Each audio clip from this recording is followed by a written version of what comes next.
আলোচনা সমালোচনার তুঙ্গে বর্তমান বিশ্বকাপ ফুটবল।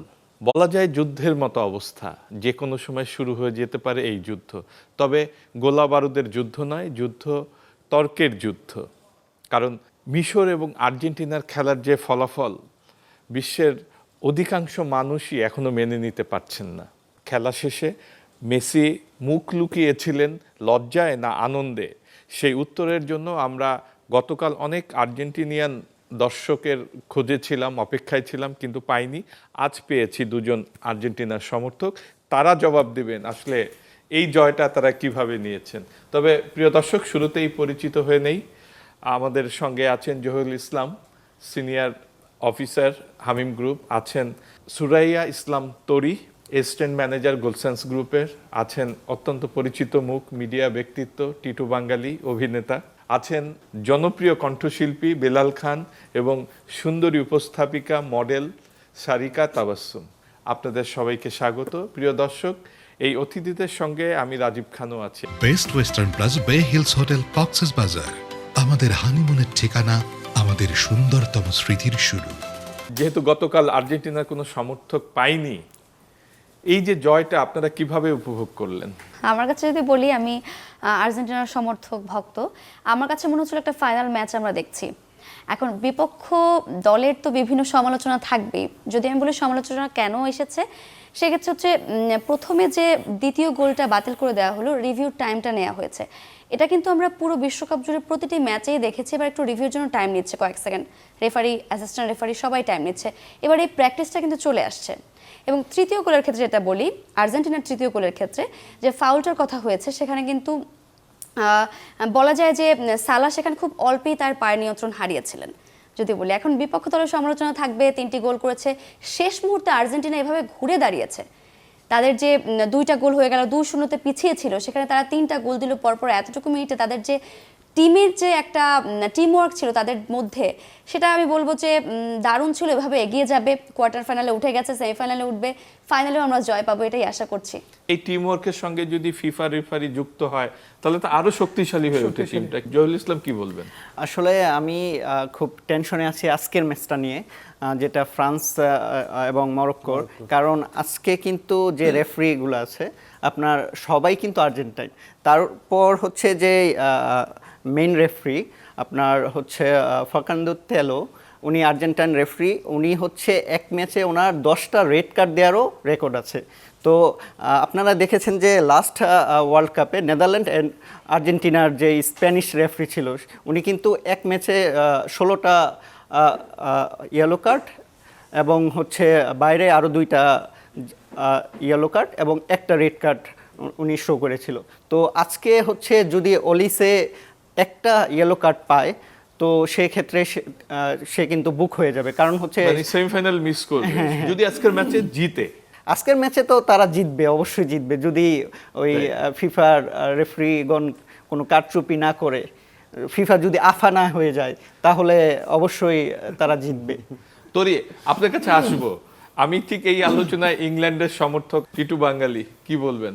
রেফারি নিয়ে ফুটবলটা মাঠের থেকে মাঠের বাইরে আলোচনায় বেশি চলে আসছে। জি, আপনি যদি আর্জেন্টিনা আর মিশরের ম্যাচটা দেখে থাকেন ফুল, ফার্স্ট যে পেনাল্টিটা দিল, ওই রকম পেনাল্টি যদি প্রত্যেকটা ম্যাচে দেওয়া হয় না, তাহলে প্রত্যেকটা ম্যাচে 5-7টা করে পেনাল্টি দিতে হবে।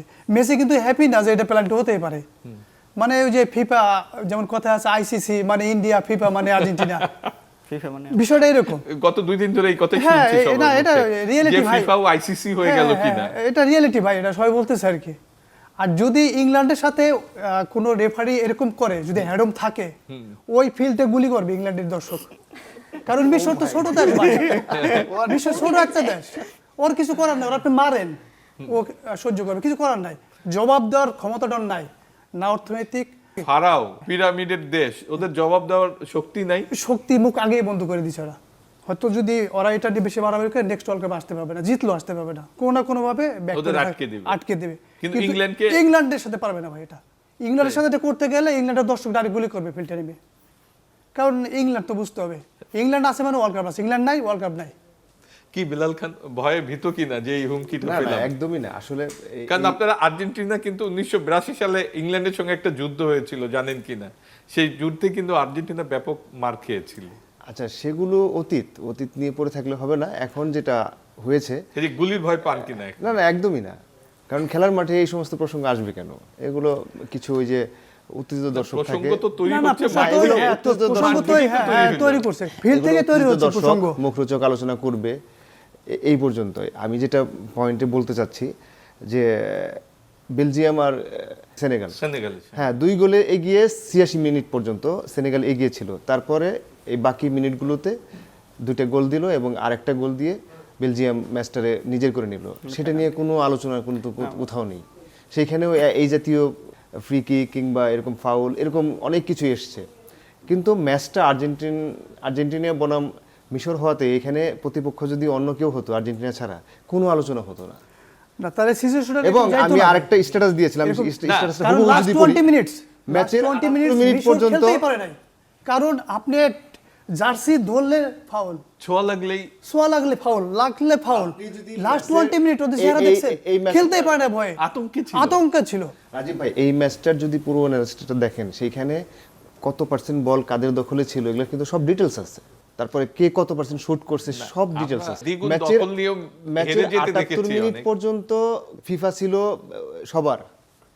যেই আর্জেন্টিনা কামব্যাকটা করলো এবং একটা ব্রিলিয়ান্ট কামব্যাক করলো, তখন 15 ম্যাচটা to হয়ে 20 minutes হ্যাঁ এর তখন মধ্যে। ফিফা হয়ে গেল শুধু আর্জেন্টিনা। ভাই এটা বিলিয়ন মানে এগুলো একদমই হাস্যকর, এটা আপনি এগুলো আর্জেন্টিনা totally নিঃসন্দেহে ভালো হাস্যকর। খেলে, আর্জেন্টিনা নিঃসন্দেহে ভালো আমার খেলে। একটা কোশ্চেন আছে। হ্যাঁ, আমরা একটু Last তরির কাছ যেটা থেকে আর কি শুনি। আমাদের হলো বিতর্ক আর্জেন্টিনা বনাম মিশরের খেলাটাতে, এটাতে বিতর্কতার মুখে কেন আমরা পড়লাম, আর্জেন্টিনা কেন পড়লো, এটা আমি জানতে চাচ্ছিলাম। এই যে আর্জেন্টিনা একটা ভয়াবহ কামব্যাক করলো, দুর্দান্ত পারফরম্যান্স। না, এরকম কামব্যাকের গল্প তো আপনি আরো শোনালেন। আপনি আর্জেন্টিনা তো আগে কিন্তু আমরা বললেন যে এরকম শুনেছি বেলজিয়াম যে এরকম কামব্যাক আর্জেন্টিনা- করেছে। সে তো এখন চ্যাম্পিয়নকে নিয়ে তো কথা হয়। শেষ মুহূর্তে মুখরোচক কথা এরকম তো একটা যে র্যাঙ্কিং এর নিচের দল তাকে নিয়ে তো কেউ মুখরোচক কথা বলবে না। যখন ব্রাজিল চলে গেল পয়েন্টটা রয়ে গেল শুধু আর্জেন্টিনার, যে আর্জেন্টিনা এখন একটা পুরো ওয়ার্ল্ডের টপ একটা পজিশনে আছে। But এমনিতেও সে আমরা ফিফা কিন্তু 1 জানি নম্বর যা চ্যাম্পিয়ন। ঘটে তা কিন্তু রটে, রটে, right. তো নিশ্চয়ই কিছু একটা হয়েছে যার কারণে আমরা বিতর্কর মুখে পড়েছি, বা মিশরের কাছ থেকে আমরা শুনেছি যে আর্জেন্টিনা কোনো একটা কিছু একটা হয়েছে। এখন কি এটার শারিকা? ব্যাপারে আমি জানতে চাচ্ছি। শারিকা? কিছু হয়েছে আমার মনে হচ্ছে মিশর আসলে ওই যে ভাইয়া যেটা বললো শেষ কামব্যাকটা 15 থেকে 20 মিনিটসের মধ্যে যে কামব্যাকটা করেছে ওটা হয়তো মেনে নিতে পারেনি, এবং তাদের কে কাছে পারেনি মেনে নিতে? মিশর পারেনি বা ফিফা হচ্ছে পারেনি আমাদের ভাই। দেশেরই এটা ফিফা, দেশের যদি আপনি সমর্থকদের বলে একটা দুটা বড় গোলের পর অংশ ফিফা প্রেসিডেন্টের চেহারা দেখছেন, ওর ফেস দেখছেন আপনি, মনে হয় পারলে যে মাটি তুই ফাঁক হয়ে যাবে নিচে পড়ে যাই, ওর ফেসটা দেখেন ভাই, ওই ফেস আমি আমার লাইফে এগুলো নেভার আসলে এভার কোনো সিন দিস হিসেব ফেস। নিকেশ না। মাঠের যদি ভাই ওয়ার্ল্ডের সেরা ফুটবল বিশ্লেষক যারা তারা কিন্তু বলেছে কি বলেছে? ম্যাচটা ফেয়ার হয়েছে। না অধিকাংশই কিন্তু সমালোচনা করছে। সমালোচনা হয়েছে। ডেফিনেটলি একটা পার্টিকুলার এই যে একটা আমাদের ডিসিশন নিয়ে হয়তো হোসে মরিনহো কিন্তু- নিউজ অ্যাঙ্কর শারিকা নিচেই নিউজ পড়েছে যে কি বিতর্ক চলছে। কি বিতর্ক শারিকা? চলছে, সেটা তো অবশ্যই স্বীকার করছি, বিতর্ক চলছে, সমালোচনা চলবেই, সেটাই বলছিলাম। চ্যাম্পিয়ন দল আমরা, ডিফেন্ডিং চ্যাম্পিয়ন, বিশ্ব চ্যাম্পিয়ন বর্তমানে। সো আর আমাদের দেশে যেটা হয়েছে বেশিরভাগই আমরা একটা অংশ ব্রাজিল সমর্থকরা যেহেতু পিছিয়ে পড়েছি, আমাদের মিশন হেক্সা আসলে কমপ্লিট করতে আমরা পারিনি। সো সেক্ষেত্রে তো আমাদের একটা থাকবে যে আর্জেন্টিনা হয়তো মিশন হেক্সা তো হয়েছে 6 বার টানা। ভিন্নভাবে হ্যাঁ, 6 বার টানা উল্টো দিক থেকে হয়েছে, রাইট মিশন হেক্সা হয়েছে কমপ্লিট উল্টো দিক থেকে, কিন্তু সেই একটা টিম তো কাজ করবেই যে হয়তো আর্জেন্টিনাকে সুবিধা দেওয়া হচ্ছে, তাহলে ব্রাজিলকেও কি সুবিধা দেওয়া হলো? তার তো 5টা চ্যাম্পিয়ন যদি বলি, 5টা ট্রফি তারা পেয়েছে, ভালো করেছে। আমরা চেয়েছি মিশন হেক্সা তাদের কমপ্লিট হোক, কিন্তু খেলাটা যদি দেখি আমরা পুরোটাতেই হচ্ছে বল দখলে আর্জেন্টিনারই ছিল, এবং শেষ মুহূর্তে একটা টান উত্তেজনা, 2 গোলে পিছিয়ে ছিলাম আমরা, কিন্তু শেষ মুহূর্তে কামব্যাক দিয়েছে।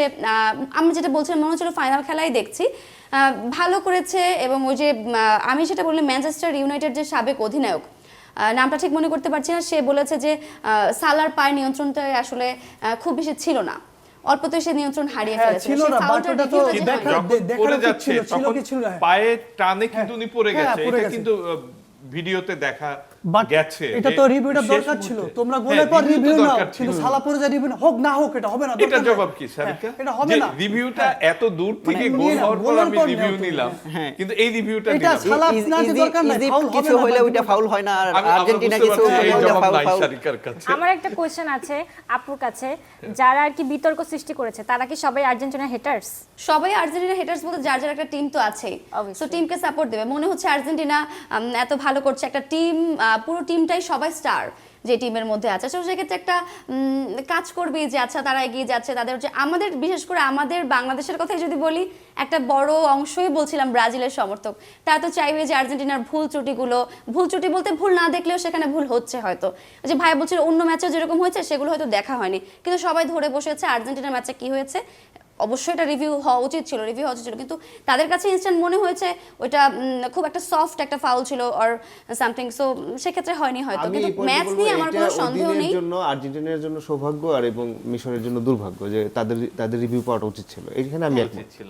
এই যে আমরা একটা সুন্দর অবস্থানে চলে আসছি, তারপরে- যদিও বা এই আমি জানি না তরি কোন দলকে সমর্থন করেন? আমি যদি পার্সোনালি বলি, আমি আসলে আর্জেন্টিনা বা ব্রাজিল কোনোটারই সাপোর্ট করি না, তবে আমার দুই দলকে খুব ভালো লাগে, তাদের খেলা দেখতেও ভালো লাগে, তাদের প্লেয়ারদেরও একদম ভালো আমার লাগে। মতো, আমার পুরো 48টা দলকেই ভালো লাগে। একটু এগিয়ে আচ্ছা, আমি একদমই নিরপেক্ষ থাকতে চাই। জহুরুল ইসলাম, আপনি তো ফ্রান্সকে সাপোর্ট করেন, এই যে ফ্রান্সের আপনি বলছিলেন যে 5 জন আম্পায়ার, মানে মাঠের 3 জন এবং রিভিউ যারা দেখবেন তারাও আর্জেন্টাইন, আজকের তারা ম্যাচে কার্ড এটা মাস্টার, কি সত্যি? ওদেরকে মানে কার্ড কেন মাস্টার। আপনাদের ভয়টা কোথায়? আমাদের ভয়টা হচ্ছে যে এই ওয়ার্ল্ড কাপে ওলিসে কিন্তু দুর্দান্ত ফর্মে আছে। আপনি যদি হিসাব সবাই, করেন, এমবাপ্পে আছে, হ্যাঁ অ্যাসিস্টের দিক দিয়ে কিন্তু ওসমান ডেম্বেলে আছেন। ওলিসে 5টা অ্যাসিস্ট, যেটা কিন্তু ওয়ার্ল্ড রেকর্ড। তো ওর মতো অ্যাসিস্ট কিন্তু কেউ করতে পারেনি। হ্যাঁ, গোলের দিক দিয়ে এমবাপ্পে এগিয়ে আছে, কিন্তু ওলিসে লাস্ট ম্যাচে যে ইয়েলো কার্ডটা তার হয়েছে, তারপর হচ্ছে বারকোলারও একটা ইয়েলো কার্ড আছে। তো এখন কিন্তু আর্জেন্টিনার জন্য কিন্তু পথের কাটা হচ্ছে ফাইনালে শুধুমাত্র ফ্রান্স। ওরা শুধু আপনি একজন, এই যে আমার সামনে আর্জেন্টাইন ফ্যানরা আছে, তো ওদেরকেই জিজ্ঞেস করেন যে আর্জেন্টিনা কাদের সাথে নেক্সটে হারতে পারে। আচ্ছা তাহলে জিজ্ঞেস করে আসি, কাকে ভয় ফ্রান্সের কথা পাচ্ছেন? বলছি না, আমি যেহেতু আর্জেন্টিনার সমর্থক, আর্জেন্টিনাকে অবশ্যই এগিয়ে রাখবো। তারপর যদি বলতে হয়, অবশ্যই ফ্রান্সের টিমটা একটা ভালো টিম, নিঃসন্দেহে ভালো টিম। দেম্বেলে আছে, তারপর এমবাপ্পে আছে, তারা ভালো করছে। সো আপনি যদি বলেন কার কাছে আটকে যাবে, ফ্রান্সের কাছে, অবশ্যই ভালো টিমের সাথে খেলবো, ভালো টিমের সাথে আটকে যেতেই পারে। ফুটবল একটা যে কোনো সময় অঘটন তাহলে ঘটতে বাকি পারে। 7টা টিম কি ভালো না? বাকি 6টা অবশ্যই, আমি কোন এখন টিমকে যে পিছিয়ে রাউন্ডে রাখছি আছি না। এখানে আসলে ইংল্যান্ড, না, আমি মরক্কোর ব্যাপারে খুবই আশাবাদী। তারা যেভাবে লাস্ট বিশ্বকাপে যেভাবে খেলেছে এবং Semi-final পর্যন্ত এবারও গিয়েছে। যেভাবে লাস্ট খেলছে, বিশ্বকাপে কিন্তু সেমিফাইনালে মরক্কো ফ্রান্সের ফ্রান্সের কাছে কাছেই 2-0 হেরেছে। তো আজকের ম্যাচটা আসলেই খুবই গুরুত্বপূর্ণ। আমি একদম খুবই আশাবাদী যে মরক্কো একটা অঘটন ঘটিয়ে দেয় কিনা। টাফ ভাই, কে জিতবে বলা যাচ্ছে না। বলাটা টাফ। না, তবে এখানে ফাইনাল যদি ইংল্যান্ড রেফারি খেলবে, জিতিয়ে এটা দেয় আমি সেক্ষেত্রে আপনাকে তো বলে দিতে ফাইনাল কিছু করার ইংল্যান্ডে থাকবে না। পারি। আচ্ছা 100% ইংল্যান্ড খেলবে। তরি তাহলে তো তো আর্জেন্টিনা আর্জেন্টিনা ব্রাজিল দুই দলকেই সমর্থন করেন বা খেলা ভালো লাগে। এখন আর্জেন্টিনার এই কারণে অনেকেই আমি দেখেছি যে খুব ডাইহার্ট আর্জেন্টিনার সমর্থকরাও সরে এই গেছে। জয়টা একটু তাদের কাছে দর্শক কমে গেছে ভাই, দর্শক কমে গেছে। আচ্ছা যাক, সেই পরিসংখ্যান নাই। আমার এক ফ্রেন্ড তো মনে করেন যে সবাই ডাইকে মিলাদ পড়ায় বিদায় দিছে, অনেকে দুধ দিয়ে গোসল হ্যাঁ। করেছে। ও মিলাদ পড়ায় দিছে যে ভাই আমি তরি, আর্জেন্টিনা নাই। এর বাইরে কোন দলের হাতে শিরোপা যেতে পারে? আমার মনে হচ্ছে যেহেতু আর্জেন্টিনা আছে, আর্জেন্টিনার কাছেই যেতে পারে, তো ফাইনালে হয়তো আর্জেন্টিনাকে দেখতে পারি। ভাইয়া যেহেতু আছে ইংল্যান্ডের, তো আমি চাচ্ছি আর্জেন্টিনা ইংল্যান্ডের আরেকটা ম্যাচ হোক ফাইনাল। আর্জেন্টিনা ইংল্যান্ডের ইংল্যান্ড কিন্তু হলো সেমিফাইনালে semi-final। মিট হতে পারে, semi-final। সেক্ষেত্রে কিন্তু একজন এলিমিনেট হয়ে যাবে। ওদের সেমিতে দেখা হবে। সেমিতে সেমিতে দেখা দেখা হলে তো হবে। একদম মানে eliminated। ইকুয়েশনটা এমন, ওদিকে ফ্রান্স, স্পেন, এদের থেকে একটি দল উঠবে, হ্যাঁ, আর ওই দিক আর ওই এদিক দিক থেকে থেকে একটা দল ইংল্যান্ড, হবে। আর্জেন্টিনা। আর যদি মরক্কো আজকে জিতে যায়, তাহলে মরক্কো স্পেনের স্পেনের সাথে ওদিক দিয়ে আসতে পারে। ফাইনালের আমার একটা প্রশ্ন আছে, হ্যাঁ। ফিফা প্রেসিডেন্ট তো সুইজারল্যান্ডের, তো নেক্সট ম্যাচ তো আর্জেন্টিনা সুইজারল্যান্ডের সাথে, তো সেক্ষেত্রে যদি আর্জেন্টিনা গোল দেয় বা সুইজারল্যান্ড গোল দেয়, তাহলে ফিফা প্রেসিডেন্ট উনি কোন দলের মানে এটা ভাই, উল্লাসটা করবে? ফিফা উনি টাকা ছাড়া কিচ্ছু বোঝে না। হ্যাঁ, আমার মনে হয়, কারণ উনি টাকা ছাড়া কিচ্ছু বোঝে না। আপনি টাকা দেন বাংলাদেশ, উনি নেক্সট 3টা ওয়ার্ল্ড কাপে বাংলাদেশ ওয়ার্ল্ড না কাপ এইভাবে বলা ঠিক না। আমরা সেই অপেক্ষায় রয়েছে সুইজারল্যান্ডের ম্যাচের সাথে, তখনই হয়তো তাহলে আমাদের আমরা এই যে চেষ্টা করি। চিন্তাগুলো চেষ্টা করা হয়তো উচিত। ভুল অন্তত চিন্তাগুলো কেটে বাংলাদেশকে যাবে। ওয়ার্ল্ড কাপে খেলার একটা সুযোগ করে সুযোগ দেওয়ার করে জন্য দেওয়া টাকা উচিত, পয়সা invest বাংলাদেশ করি। খেলুক। তো এইখানে যদি টাকার বিনিময় হয় কিনা আমি জানি না, তবে যেই পরিমাণ টাকা দেওয়া লাগে এই টাকা বাংলাদেশের নাই। নাই নাই। বাংলাদেশের খেলেই যেতে হবে, খেলে যেতে হবে, খেলেই বাট আমরা যেতে চাই হবে। বাংলাদেশ ওয়ার্ল্ড কাপ খেলুক। ইতিমধ্যে কিন্তু আমরা রোনালদোকে হারিয়ে ফেলেছি, নেইমারকে হারিয়ে ফেলেছি, এখন অনেক দর্শক চাবে কিন্তু মেসিকেও আমরা হারিয়ে ফেলি। হ্যাঁ, মেসি তবে হারাই যাবে। আর্জেন্টিনাদের জন্য ভালো যে তারা বিশ্বকাপে যায়, এটা আমিও চাই তারাই যেন, আর্জেন্টিনাটাই যেন পায়। লাস্টবারও তো তারাই পেয়েছে। তবে ফ্যাক্ট ভাই, আর্জেন্টিনা মিশরের সাথে যেভাবে খেলছে, আর্জেন্টিনার র্যাঙ্কিং আর মিশরের র্যাঙ্কিং সো ফার ভাই। অনেক অনেক সামনে যে ম্যাচগুলো না, আমার মনে হয় আর্জেন্টিনা সাস্টেন্স করতে পারবে। এবার আসলে ভাই র্যাঙ্কিং দিয়ে কিন্তু ওভাবে হিসাব হচ্ছে হচ্ছে না। না। হচ্ছে না হিসেব। একটা কারণ কখন কি অঘটন আর্জেন্টিনা ঘটে মিশরের যাচ্ছে। সাথে খেলে ভাই ওদের ঘাম ঝরে গেছে ভাই, বিশাল করে কেবলদের ফেলাইছে সাথেও এটা কিন্তু সে- একদম কিন্তু easily ফ্রান্স ফ্রান্সের সাথে কোনো আসলে টিমই ওরা আসলে টিকবে না। কোনো টিম ইজিলি আসলে পার টিকবে পেতে না, পারে এবং না। পারবে মহা না। একটা বিতর্কর আর কি শিকার হয়েছে লাস্ট যে ম্যাচটা হলো আর্জেন্টিনার সাথে মিশরের, এটা ওভারকাম কতটুকু করতে পারবে এটা আসলে তারাই এটা বলতে মাঠে পারবে। প্রভাব মাঠে, পড়বে কিনা।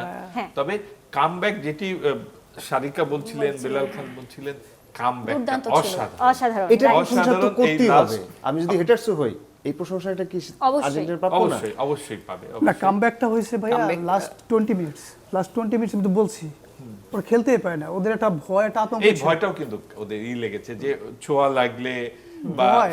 কার্ড পাবে কিনা। ইতিমধ্যে আমরা দেখেছি হ্যাঁ। বেশ কয়েকজনকে ইয়েলো কার্ড দিয়েছে, যেগুলো হ্যাঁ, নিয়ে ওদের প্রশ্ন টিম উঠেছে। ম্যানেজারকে কার্ড দিয়েছে, ওদের তারপরে অ্যাসিস্ট্যান্ট টিম ম্যানেজার কার্ড দিয়েছে, তারপরে মানে মেসির বলাতে খেলা হ্যাঁ। অসাধারণ। অসাধারণ, উনি এটা কোচ মানতেই ভাই, হবে। চোখের শান্তি। অ্যাজ এ ম্যান ভাই, মেসি যে as a man, বল ভালো। ডিবলিং করে কয়েকটা বের হয়ে গেছে এবং যে গোলটা গোলটা দিয়েছে দিয়েছে, দেখেন, অসাধারণ। এরকম গোলের সুযোগ কিন্তু দুই দলই পেয়েছিল, অনেকেই পাচ্ছে, কিন্তু মেসিটা অসাধারণ। এবং ওইটা মেসিটা অসাধারণ ছিল। তাই তো জহুরুল ইসলাম। ভালো প্লেয়ারকে অবশ্যই ভালো ভালো বলতে হবে। খেলে, কিন্তু এখানে তো একটা যদি রেফারি তার সাথে থাকে তাহলে তো আরেকটু ভালো হয়ে যায়, তাই না? আচ্ছা যাক, আমরা রেফারির আলোচনা হয়েছে, আমরা আবার খেলার মাঠে চলে আসি। এবং যেহেতু বাংলাদেশের খেলা হচ্ছিল, বাংলাদেশের খেলার কথা আপনারা সবাই বলছিলেন বাংলাদেশও যেতে যেতে পারে, পারে, যাবে একদিন ইনশাল্লাহ, যাবে ইনশাআল্লাহ। কতদিনে maybe next world cup. Next কেন এই স্বপ্ন দেখছেন? কারণ খেলাটা ডেভেলপ হচ্ছে বাংলাদেশের, লাস্ট 10 ইয়ার্স বিফোর যান ওইটার এখন অনেকটা আপার লেভেলে বাংলাদেশ খেলে। প্রবাসী কিছু খেলোয়াড়গুলো প্লেয়ার, আসার পর থেকে কিছু ভালো specially প্লেয়ার আছে, যদি ওদেরকে আমরা রাখতে পারি, ওদেরকে দিয়ে খেলার করতে পারি, তাহলে ইনশাল্লাহ আমরা জিতে পারবো। এখানে সিন্ডিকেট একটা বড় ইমপ্যাক্ট হবে, কারণ এমবাপেকে যদি দেখেন, সে কিন্তু ক্যামেরুনের, তো সে কিন্তু তার ক্যামেরুন, বাবা মরক্কো, মরক্কো কিন্তু জন্ম সেখানে। জন্ম হ্যাঁ, কিন্তু সে কিন্তু ক্যামেরুনের টিমে হয়ে খেলতে পারতো। তো আমরা এরকম একটা বাজওয়ার্ড শুনেছি যে উনি ওইখানে টাকার জন্য টাকা চাওয়া মানে হয়েছিল, ঘুষ এই কারণে- চেয়েছিল হ্যাঁ, ক্যামেরুন হ্যাঁ, ফুটবল হ্যাঁ, কর্মকর্তারা এই কারণে তার বাবার সে- কাছে যে টাকা দাও তোমার ছেলেকে খেলতে হবে, এই অভিযোগ তো রয়েছে। বাংলাদেশের ক্ষেত্রেও কিন্তু এরকম সিন্ডিকেট আমার মনে হয় একটু হলেও আছে। তো এই সিন্ডিকেটের কোকন থেকে যত দিন না আমরা আপনি একজন অডিট কর্মকর্তা, আমরা চাই এই বিষয়গুলো নিয়ে আপনি অডিট করবেন। তোরি, এই যে দেশের ফুটবল বিশ্বকাপ খেলবে এই স্বপ্ন দেখছে, তারপরে জহুরুল ইসলাম বলছিলেন যে এমবাপের কথা বলছিলেন, তার পরিবারও তো ফ্রান্সে প্রবাসী। তো এরকম প্রবাসীদের নিয়ে আপনারা গোলসেন্স গ্রুপ কাজ করছেন, অবশ্যই। তো কিভাবে এই প্রবাসীদের নিয়ে কাজ করা এবং ফুটবলের অগ্রগতিতে ভূমিকা রাখা, যদি সেই পরিকল্পনা আপনাদের আছে কিনা? অবশ্যই আছে। গোলসেন্স গ্রুপ প্রথম কথা যদি বলি, দেশ ও মানুষের উন্নয়নে কাজ করে।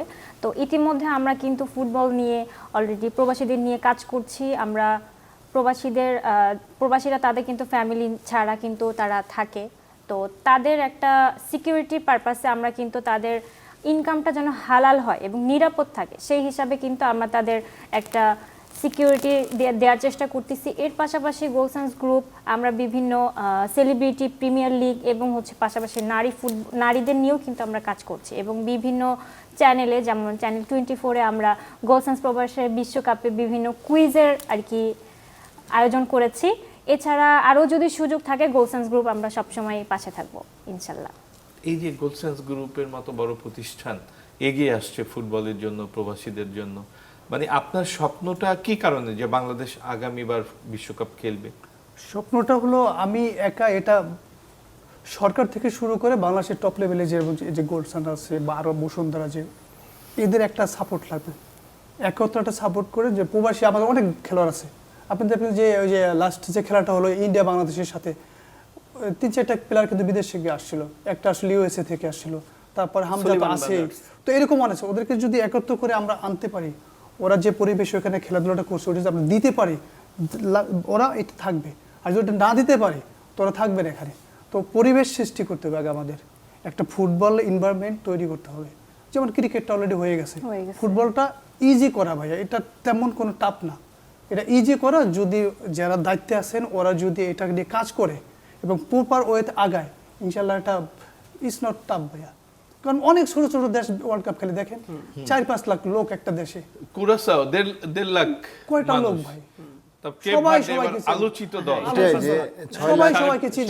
6 লাখ জনসংখ্যার 6 লাখ। দেশে যদি ওরা ওয়ার্ল্ড কাপ এরকম লিড দিতে পারে, আর আমাদের আমরা 18 প্লাস 20 কোটি। কোটি লোকের 18 কোটি প্লাস এবং ভাই, এখান থেকে 20টা প্লেয়ার আসবে না? এবং যে আমাদের এখানে চেষ্টা করা হচ্ছে আরো যেন জনসংখ্যা না বাড়ে। না বাড়ে। যদি ফ্রি করে দেওয়া হয় তাহলে জনসংখ্যার অভাব হবে না। অভাব হবে না, হ্যাঁ। ঠিক কি না? একদম একদম তাই। এই যে স্বপ্ন দেখছে যে বাংলাদেশ বিশ্বকাপ খেলবে, এই আমি গোলসেন্স ভাইয়ের গ্রুপের সাথে- মতো হ্যাঁ। প্রতিষ্ঠানরা কাজ করছে, কাজ করছে, ফুটবলের সঙ্গে প্রবাসীদের জড়িত জন্য। হয়েছে। আমি ওনাদের সাথে কিছুটা একমত, কিছুটা দ্বিমত। কারণ গত 1 বছরে যদি আমরা বাংলাদেশের ফুটবল জার্নিটা দেখি, গ্র্যাজুয়ালি অনেক উপরে চলে আসছে এবং একটা সমন্বিত চেষ্টা যে এটা চোখে পড়ে কিন্তু, এবং বেশ কিছু সাফল্য আছে। ইন্টারন্যাশনাল অনেক ভালো ভালো ক্লাবে খেলে আমাদের প্রবাসী ফুটবলার তারা আসছে বাংলাদেশ দেশের জন্য কাজ করতে। এই যে তাদেরকে ফুটবলে নিয়ে আসাটা, এই সমন্বয়টা নিশ্চয়ই একটা সমন্বিত চেষ্টা। এই চেষ্টা নিয়ে যদি একটা প্ল্যান সেট করা হয়, একটা গোল সেট করা হয় যে এই জায়গায় আমাদেরকে যেতে হবে একটা নির্দিষ্ট টাইমের ভেতরে, এবং আমাদের দেশের রুরাল এরিয়াতে ফুটবলটাকে, ক্রিকেটটাকে যেভাবে একদম সারা দেশে ছড়িয়ে দিয়ে সেখান থেকে বেস্ট কালেকশনগুলো নিয়ে এসে একটা বেটার আউটকাম পাওয়া যাচ্ছে, ফুটবলটাকে নিয়ে যদি এরকম একটা মানে একটা বিস্তর পরিকল্পনা করা হয়, সেই স্বপ্নটাই হয়তো আমরা দেখছি না বড় দেখছি। পরিসরে। কারণ হচ্ছে যে স্বপ্ন দেখা, সুযোগ সুবিধা, তবেই না বাস্তবে আসলে আমরা সেই ফলটা পাবো। এই যে ভাইয়া বলছিল বাইরে যে প্রবাসী ফুটবলারদের নিয়ে আসা হচ্ছে, সমিত সোম, হামজা চৌধুরী তো আছে, তারপর জামাল ভুঁইয়া আছে, এরকম যদি আরো কিছু প্লেয়ার আমাদের মধ্যে থেকে এখানে করা যায়, তারা যদি ইন্সপিরেশন হিসেবে কাজ করে, হয়তো আমরা বিশ্বকাপ খুব দ্রুতই খেলতে পারবো। এই স্বপ্নটা দেখতে হবে আসলে, এবং এই বাস্তবায়ন করার জন্য যে সুযোগ সুবিধাগুলো, আর্থিক সহায়তা থেকে বিভিন্ন গ্রুপ যদি এগিয়ে আসে, তাহলে হয়তো খুব দ্রুতই আমরা অংশগ্রহণ করতে পারবো। এবং আর্জেন্টিনা, ব্রাজিল না, বাংলাদেশকে সাপোর্ট করবো পুরো 18 কোটি মানুষ। ইনশাআল্লাহ আমরা নেক্সট বিশ্বকাপে বাংলাদেশকে এখানে দেখতে আপনি চাই, এই দেখেন প্রত্যাশাই ফ্রান্সের রাখি। টিমকে যদি দেখেন, ওদের কিন্তু ফ্যামিলির আপনার কারোরই বাবার দেশ কিন্তু ফ্রান্স না। ঠিক আছে? বাবা Exactly. কারো বাবা কারো কারো মা, মা, হ্যাঁ। হ্যাঁ বিষয়টা এখানে এরকম। এই না কারো- 11 আবার জনের কারো অধিকাংশ বাবার দেশই কেউই ফ্রান্স না। না। কেউই না, হ্যাঁ। হ্যাঁ, অধিকাংশ- মায়ের দিক থেকে কেউ আছে, অথবা কেউ জন্মসূত্রে। মরক্কো তো সেম কিছু। না, মরক্কোর বিষয়টা তো হয়েছে ওইটা- যে মরক্কোর বাবা মা কিন্তু তারা ইউরোপের বিভিন্ন দেশে থাকে, সেখানেই এই প্লেয়ারদের অধিকাংশ 20 জন প্লেয়ারের মধ্যে সম্ভবত একজন আছেন যার জন্ম মরক্কোতে, আর সবার জন্ম ইউরোপের বিভিন্ন ইউরোপে, দেশে। এবং ওরা খেলে মরক্কোর। হ্যাঁ, মরক্কোর হয়ে কিন্তু এটা বিরাট ব্যাপার। শেকড়ের টানে হ্যাঁ, শেকড়ের টানে মরক্কো খেলে। সেটা আনতে পেরেছে। আনতে পেরেছে, রাইট, আনতে পেরেছে। আমাদেরও তো আনতে হবে। আমাদেরও এই প্রচেষ্টাটা চালিয়ে যেতে হবে। তো এরকম যদি প্রচেষ্টা, যে খেলার ক্ষেত্রে যদি আমরা এরকম তাদের বাধা না থাকে, সহজে খেলতে পারে, তাহলে কিন্তু আমরা নেক্সট ওয়ার্ল্ড কাপে কোয়ালিফাই করতে না পারলেও দেখা গেছে 2-3 ওয়ার্ল্ড কাপ পর আমরা অবশ্যই কোয়ালিফাই করতে পারবো, যেহেতু এখন 48 কান্ট্রিজ এখন অংশগ্রহণ করছে, সেই ক্ষেত্রে নেক্সট ওয়ার্ল্ড কাপে তো 50+ দল হয়তো অংশগ্রহণ করতে পারবে। না, এটা না, এটা FIFA একটা so far 64 48টি কিন্তু- আছে, কিন্তু বৈশিষ্ট্য যেটি যে আগামী বিশ্বকাপ 6টি দেশে হবে, তার মধ্যে অন্যতম হোস্ট মরক্কো। মরক্কো, আর আর্জেন্টিনা, যেহেতু বিশ্বকাপের উরুগুয়ে। 100 বছর পূর্ণ হবে, এই জন্য 1930 সালে উরুগুয়েতে প্রথম বিশ্বকাপ হয়েছিল 100 বছর পর, সেখানেও একটি ম্যাচে উদ্বোধনী অনুষ্ঠান হবে, পাশাপাশি আর্জেন্টিনা এবং প্যারাগুয়েতে খেলা হবে, বাট মূল খেলাগুলো হবে স্পেন, মরক্কো এবং পর্তুগাল। প্রিয় দর্শক, খেলা আমাদের আলোচনা চলবে। আমরা এই পর্যায়ে কুইজ কম্পিটিশন, যেটি গোলসেন্স গ্রুপের সৌজন্যে প্রতি পর্বে হয়ে থাকে, কিন্তু গত রাতে কোনো ম্যাচ না থাকায় আমরা বিজয়ীদের নাম ঘোষণা করতে পারছি না। আগের দিন অর্থাৎ গত পর্বে যে মরক্কো এবং ফ্রান্সের খেলার যে কুইজ দেওয়া হয়েছিল সেটি বহাল রয়েছে। এছাড়া আমাদের বাকি যে ম্যাচগুলো রয়েছে, 4টি কোয়ার্টার ফাইনাল, 2টি সেমিফাইনাল এবং তৃতীয় স্থান নির্ধারণী এবং ফাইনাল খেলা, রোড টু চ্যাম্পিয়ন এবং প্রতিনিয়ত কুইজ, এগুলো কিন্তু সব থাকবে, আপনারা অংশ নেন। আমি মাহফুজ মিশর থেকে বলছি। গোল্ড সেন্স গ্রুপ আমাদের জন্য এবং সকল প্রবাসীদের জন্য, যারা আমরা কাজের ব্যস্ততায় এবং নানান ব্যস্ততায় আমরা খেলা এবং বিশ্বকাপটাকে ভালোভাবে উপভোগ করতে পারছি না, তাদের সকলের বিশ্বকাপ আনন্দকে আরও বাড়িয়ে দেওয়ার জন্য গোল্ড সেন্স গ্রুপ নিয়ে এসেছে গোল্ড সেন্স প্রবাসী বিশ্বকাপ কুইজ। আমরা গোল্ড সেন্স গ্রুপকে এবং তাদের পিছনে যারা কাজ করছেন এবং তাদের শুভানুধ্যায়ী টিম সকলকে আমরা এরকম একটি সুন্দর কুইজ আয়োজন করার জন্য ধন্যবাদ এবং কৃতজ্ঞতা জানাচ্ছি। আমি মোহাম্মদ জাকির হোসেন, সৌদি আরব থেকে gold sand hotel and resort এবং চ্যানেল 24 উদ্যোগে ফুটবল বিষয়গুলো কুইজের আয়োজন করা হয়েছে। আমিও একজন প্রথম পুরস্কারপ্রাপ্ত।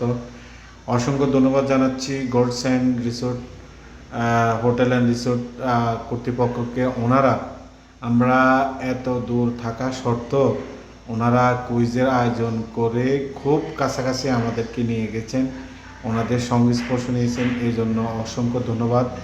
আশা করি ওনারা সবসময় প্রবাসীদের পাশে থাকবেন।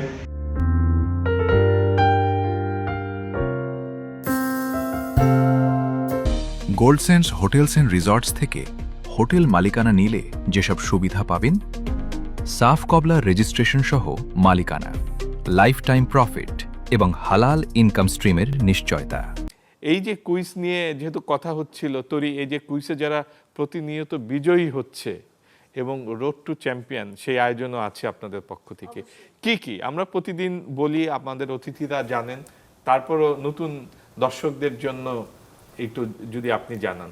চ্যানেল 24 এবং গোল্ড সেন্স গ্রুপে আয়োজিত গোল্ড সেন্স প্রবাসী বিশ্বকাপ ইতিমধ্যে দেশি বিদেশে এবং বাংলাদেশ প্রবাসীদের মধ্যে অত্যন্ত জনপ্রিয় হয়ে গিয়েছে। তো প্রত্যেকটি পর্বে কিন্তু আমরা আকর্ষণীয় কুইজের একটা ব্যবস্থা রেখেছি। তো কুইজে যারা অংশগ্রহণ করবে তাদের জন্য আমরা আকর্ষণীয় উপহার রেখেছি। প্রথম আর কি যিনি হবেন প্রথম বিজয়ীর জন্য আমরা রেখেছি আমাদের কক্সবাজারের হিমছড়িতে অবস্থিত ready project best western plus বে হিলসে থাকার সুযোগ সুবিধা 3 দিন 2 রাত সম্পূর্ণ ফ্রিতে। এবং দ্বিতীয় বিজয়ী যিনি থাকছেন তার জন্য হচ্ছে তার পছন্দের আর কি দলের একটি জার্সি উপহার, এবং তৃতীয় যে বিজয়ী হচ্ছেন তার জন্য আমাদের গোল্ড সেন্স গ্রুপের পক্ষ থেকে আকর্ষণীয় গিফট হ্যাম্পার, এবং আমাদের সবচেয়ে যেটা আকর্ষণীয় রোড টু চ্যাম্পিয়ন, যেটা প্রত্যেকটি পর্বে হচ্ছে অংশগ্রহণকারী আর কি যারা থাকবে তাদের মধ্যে থেকে আমরা একজনকে সিলেক্ট করে নিব, এবং তার জন্য পুরস্কার হিসাবে আমরা রাখছি গোল্ড সেন্স গ্রুপের কক্সবাজার বা কুয়াকাটার ইন্টারন্যাশনাল মানের 5 স্টার হোটেলের মালিকানা সম্পূর্ণ ফ্রিতে। বাহ!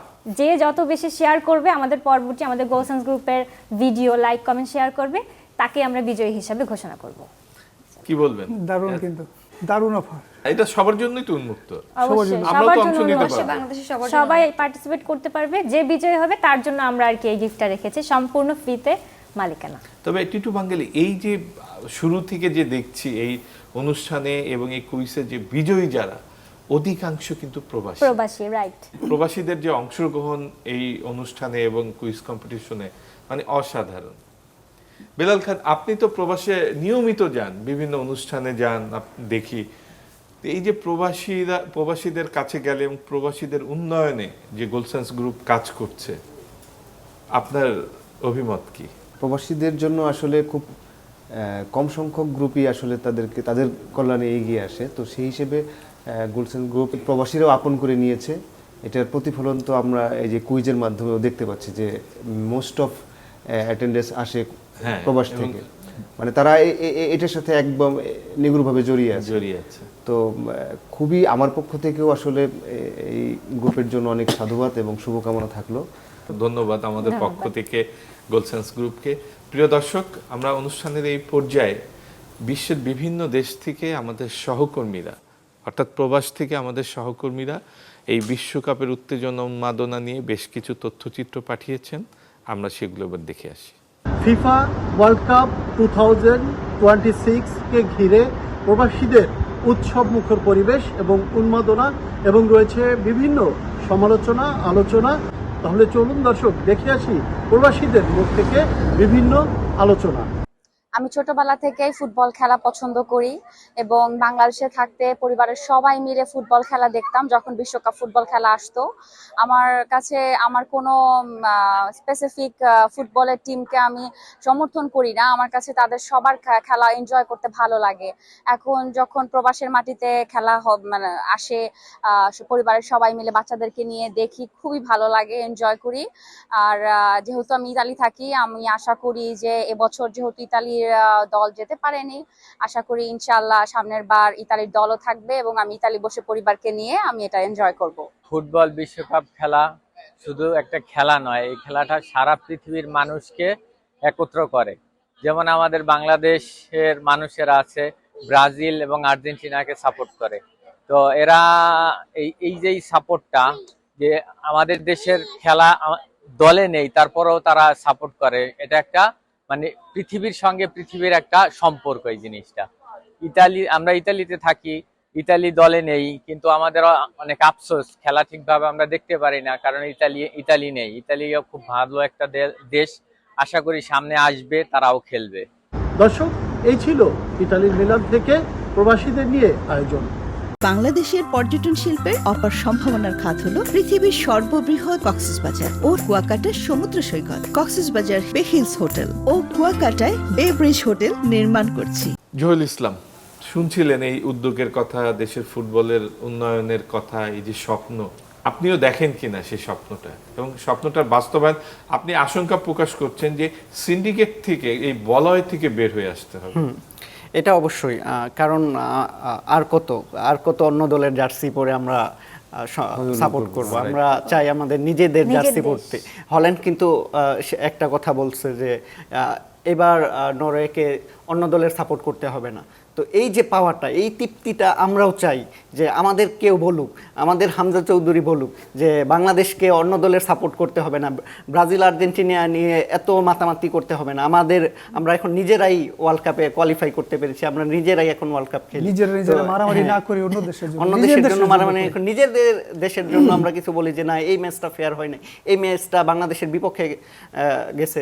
তো এইটা যে এই যে পাওয়া, এই যে তৃপ্তি, এই আত্মতৃপ্তিটা এখানে সব বাংলাদেশের যে 18 কোটি মানুষ আছে সবাই চায় যে বাংলাদেশ খেলুক। একটি বল দেখেন পুরো জাতিকে এক করে রাখে, তাই না? একটি বল মানে বিশাল, the greatest show on earth বলি আমরা বিশ্বকাপ ফুটবলকে। সেটা কারণ তো এই, শুধু একটি দেশ না, একটি জাতি না, পুরো বিশ্বকে একটি মঞ্চে নিয়ে আসে। সারিকা, আপনি তো একজন আর্জেন্টিনার ডাই হার্ট সমর্থক। আমাদের দেশের অনেকেই নিজের জমি বিক্রি করে অন্য দেশের পতাকা বানায়, হ্যাঁ, তো সেইখান থেকে বের হয়ে যে দেশের জন্য কি স্বপ্ন দেখেন? দেশের জন্য স্বপ্ন অবশ্যই প্রত্যেকটা, আমরা যারা ফুটবল প্রেমী আছে প্রত্যেকেরই কিন্তু এই স্বপ্নটা আছে যে আমার নিজের দেশ কখন খেলবে। এবং ভাইয়া বলছিল যে আমরা অন্য দেশের জন্য মারামারি করছি, ভুল ত্রুটিগুলো ধরিয়ে দিচ্ছি। আমরা বাঙালিরা কিন্তু শুরু থেকে একটু অন্যায়ের বিরুদ্ধে রুখে দাঁড়ানোর যেই অভ্যাস বলবো, ভালো দিক বলবো, এটা রয়ে গেছে। তো নিজের দেশের জন্য কখন কথা বলবো, সেই জায়গাটা, সেই সুযোগটা, সেই প্ল্যাটফর্মটা তৈরি করা আমাদের প্রয়োজন, এখনই প্রয়োজন। যেহেতু ফুটবল টিম তো অনেক দিন ধরেই আছে, বিভিন্ন কলুষিত বিভিন্ন ব্যাপার রয়ে গেছে, যার জন্য হয়তো আমরা এগোতে পারছি না। সিন্ডিকেটের কথা বলছিলেন, সেই দিকগুলো যদি আমরা পাশে ফেলে এগিয়ে যেতে পারি এবং আর্থিক সহায়তা, এই যে গোলসেন্স গ্রুপ আছে, অন্যান্য বড় গ্রুপগুলো যদি এগিয়ে আসে, আমাদের স্বপ্নগুলো, আমাদের আবেগের জায়গাটা হয়তো বিশ্ব মঞ্চে পৌঁছে যাবে, বিশ্বকাপে আমরা দেখতে পারবো, সেই প্রত্যাশা রাখছি। বাংলাদেশে যারা কর্তৃপক্ষ আছে ফুটবল, জাস্ট একটু নজর দেন ভাই, আমাদের ফুটবলটা দরকার, ওয়ার্ল্ড কাপে খেলা খুব দরকার, বিশ্বাস করেন ভাই, কলজা ফাইটা যায়। আমি ইংল্যান্ডে পড়াশোনা করছি, ইংল্যান্ডে যখন খেলা হতো অন্য আদার্স দেশ, ইংল্যান্ড ফ্রান্স, যেটা হতো কলজা ফাইটা যেত ভাই। 100 পাউন্ড দিয়ে টিকিট কিনে খেলা দেখতাম। যদি ওই খেলাটা আমার দেশ দেখতাম না, আমার একদম তখন লাগতো ভাই। মানে কষ্টটা কোথায় জানেন? এখন ক্রিকেট নিয়ে আমাদের কোনো কষ্ট নাই, আমরা বিট করি বড় বড় টিমের সাথে। ফুটবল অ্যাটলিস্ট বিট না করি ওয়ার্ল্ড কাপে যাই। কর্তৃপক্ষ আপনারা আগান ভাই, আমরা 18 কোটি মানুষ আছি, আগান। কর্তৃপক্ষ মানে নীতি নির্ধারক, যারা নীতি নির্ধারক ভাই, আগান আপনারা, আমরা আছি আপনাদের সাথে। ধন্যবাদ টিটু বাঙ্গালি। তোরই খুব সংক্ষেপে এই যে ইমোশনটা আপনারা দেখেন, এই ফুটবলটা যদি আমরা বিশ্বকাপ খেলতে পারি, এই যে কেপ ভার্দে, সেই দেশটি কেউ জানতো না, চিনতো না, নামও শুনি নেই কখনো, অথচ তারা বিশ্বকাপ খেলে এমন হয়েছে যে তাদের পর্যটনটা হঠাৎ করে মানে হাজার হাজার মানুষ কেপ ভার্দে নাম জেনেছে, কেপ ভার্দে যাচ্ছে, ওরা হোটেল বুকিং পাচ্ছে না, ফ্লাইট পাচ্ছে না, এমন অবস্থা। আপনারাও তো ট্যুরিজম নিয়ে কাজ করেন, এই ফুটবল ভালো হলে কি এই পর্যটনটাকে আরো বিকশিত করা যায় কিনা? ইনশাল্লাহ করা যায়। আমরা তো মূলত বাংলাদেশের নাম্বার 1 হোটেল ডেভেলপার কোম্পানি, তো ইনশাল্লাহ সামনে আছে আরো কিছু ডেভেলপ করার চিন্তা ভাবনা আছে। আর ভাইয়া যেহেতু বললো যে বাংলাদেশের ফুটবল ম্যাচ নিয়ে, তো আমরা প্রত্যেকটা বাঙালি কিন্তু একটু ইমোশনাল, তো বাংলাদেশ নিয়ে আমাদের একটা ইমোশন কাজ করে। তো আমরা চাইবো যে ক্রিকেটটা যেরকম আমাদের এখন বর্তমানে বিশ্ব পর্যায়ে চলে গেছে, তো ফুটবলটাও যেন ওই পর্যায়ে চলে যায়। কারণ এখন আমাদের তাহলে বাইরের কান্ট্রিদের সাপোর্ট করতে হবে না, আমরা নেক্সট টাইম কিন্তু বাংলাদেশকে সাপোর্ট করতে পারবো। এবং এই চলতি পথে, এই উন্নয়নের পথে গোলসেন্স পাশে থাকবে, ফুটবলের পাশে, অন্তত সেই আশা আমরা করি। ধন্যবাদ সুরাইয়া ইসলাম তরি, সবসময় আমাদের পাশে থাকবে। ধন্যবাদ জহুরুল ইসলাম, ধন্যবাদ প্রিয় দর্শক। যেই কথা হচ্ছিল, এই বাঙালি, এই বাংলাদেশ যুদ্ধের মাধ্যমে স্বাধীন দেশ পাওয়া একটি দেশ, একটি জাতি। আমরা মুখের ভাষার ক্ষেত্রেও আমরা রক্ত দিয়ে ভাষা অর্জন করেছি। অতএব যদি সুন্দর নীতি পরিকল্পনা থাকে, তাহলে অবশ্যই এই যে সবার যে স্বপ্ন, সেটা একদিন না একদিন বাস্তবায়ন হবে। সবাই ভালো থাকবেন।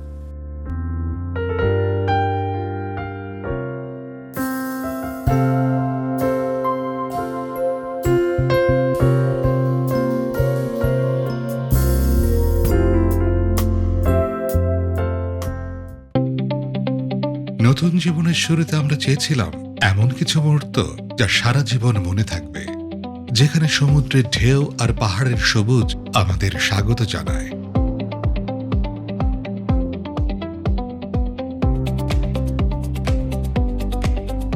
সকালে ঢেউয়ের শব্দে ঘুম ভাঙে, ব্যালকনিতে দাঁড়িয়ে দেখা যায় নীল সমুদ্র, আবার চোখ ফেরালেই পাহাড়ের শান্ত সবুজ। ইনফিনিটি পুলে কিছু নির্ভার সময়, প্রিয় মানুষটির সঙ্গে কিছু হাসি আমাদের হানিমুনকে করে দিল আরো প্রাণবন্ত। দিনের শেষে সুন্দর একটি ডিনার, তাজা সিফুড আর শান্ত পরিবেশে আমরা উদযাপন করলাম আমাদের নতুন পথ চলা। বেস্ট ওয়েস্টার্ন প্লাস বে হিলস হোটেল কক্সবাজার, আমাদের হানিমুনের ঠিকানা, আমাদের সুন্দরতম স্মৃতির শুরু। গোল্ডস্যান্ডস গ্রুপ, পর্যটন ও মানুষের উন্নয়নে।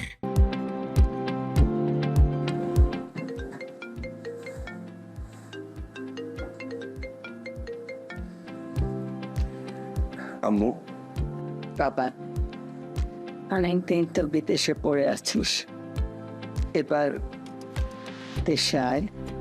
দেশে এসে আমি কি করব? শুন, বিদেশে কষ্ট করে যা আয় করছিস তা দিয়ে এবার নিজের দেশে কিছু কর।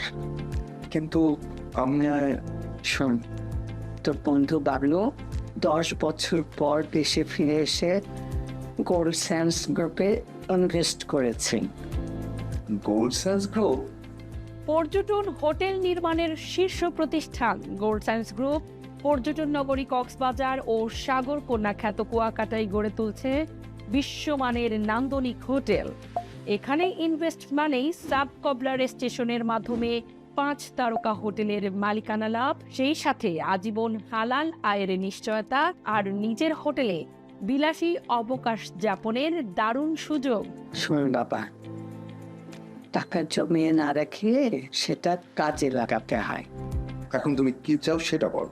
প্রবাসী সন্তানের কষ্টের টাকায় দেশের মাটিতে সম্পদ গড়ে উঠুক, এটাই মা আর তার পরিবারের সবার চাওয়া। যাচাই বাছাই করে কষ্টার্জিত অর্থ বিনিয়োগ করুন, নিজের ভবিষ্যৎ নিজেই গড়ুন। শতভাগ আস্থার নাম গোল্ডস্যান্ডস গ্রুপ, সুদ মুক্ত জীবন, হালাল উপার্জন। আপনার টাকা কি শুধু শুধু সেভিংসে পড়ে আছে? সময় এসেছে সেটাকে এমন জায়গায় রাখার যেখান থেকে নিয়মিত আয় এবং অ্যাসেট গ্রোথ দুইটাই নিশ্চিত করবে। বাংলাদেশের number 1 hotel developer company Goldsands group আপনাকে দিচ্ছে 5 স্টার হোটেল ওনারশিপের সুযোগ, যেখানে আপনি শুধু একটি ওনারশিপ কিনছেন না, বরং তৈরি করছেন একটি লং টার্ম ইনকাম সোর্স। আমাদের প্রতিটি প্রজেক্ট কক্সবাজার ও কুয়াকাটার প্রাইম লোকেশনে অবস্থিত। বে ম্যারিনা ইনানি, বে স্যান্ডস কলাতলি, বে bridge Kuakata, Kuakata tourism city এবং বে হিলস। প্রতিটি প্রজেক্ট কৌশলগতভাবে তৈরি করা হয়েছে যেন আপনার ওনারশিপ থেকে আসে কনসিস্টেন্ট হালাল ইনকাম। পাশাপাশি থাকছে এক্সক্লুসিভ রিওয়ার্ড কার্ড সুবিধা।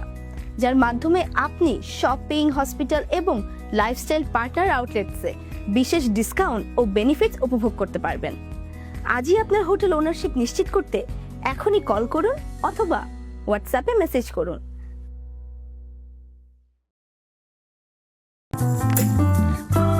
বাংলাদেশের পর্যটন শিল্পের অপার সম্ভাবনার খাত হলো পৃথিবীর সর্ববৃহৎ কক্সবাজার ও কুয়াকাটা সমুদ্র সৈকত। কক্সবাজার বে হিলস হোটেল ও কুয়াকাটায় বে ব্রিজ হোটেল নির্মাণ করছি। আপনার হোটেল ওনারশিপ অথবা সুইট ক্রয় করে হতে পারেন 5 তারকা হোটেলের গর্বিত মালিক। পেতে পারেন আপনার সুরক্ষিত ইনভেস্টমেন্টের সাফ কবলা মালিকানা ও আজীবন হালালায়। ইনভেস্ট একবার, রিটার্ন বারবার।